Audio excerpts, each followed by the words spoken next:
আসসালামু আলাইকুম। আজকে ভিডিওতে আমি দুইটা বিষয় ক্লিয়ার করব, যে দুইটা বিষয়ে সবথেকে বেশি প্রশ্ন থাকে।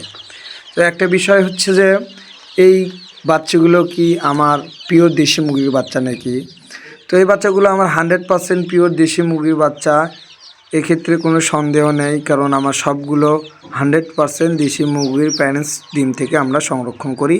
আর আমার বাসা গ্রামে, আর গ্রামে প্রচুর পরিমাণে আমাদের এলাকায় দেশি মুরগি পাওয়া যায় এবং দেশি মুরগির ডিম পাওয়া যায়, এবং আমার নিজস্ব দেশি মুরগি রয়েছে। এই কারণে আমার বাচ্চাগুলো 100% দেশি মুরগি। এরপরে দ্বিতীয় প্রশ্ন যেটা হয়, অনেকে বাইরে থেকে অর্ডার করতে চায়।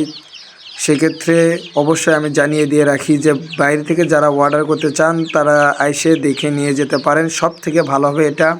তারপরে যেটা আমরা করতে পারি সেটা হচ্ছে বাসের মাধ্যমে আমরা ডেলিভারি দিয়ে থাকি। এক্ষেত্রে অবশ্যই অগ্রিম পেমেন্ট করতে হবে, অর্থাৎ ফুল পেমেন্ট করতে হবে, তারপরে আমি বাসে বাচ্চাগুলো তুলে দিয়ে আসবো। এছাড়া কোনোভাবেই সম্ভব নয়, কারণ একটা বাচ্চা যদি ফেরত আসে সেই বাচ্চাগুলো আর বাঁচার সম্ভাবনা নেই। তো আজকে এই পর্যন্তই ছিল। আশা করি এই দুটো প্রশ্নের উত্তর আপনারা পেয়ে গেছেন। আসসালামু আলাইকুম।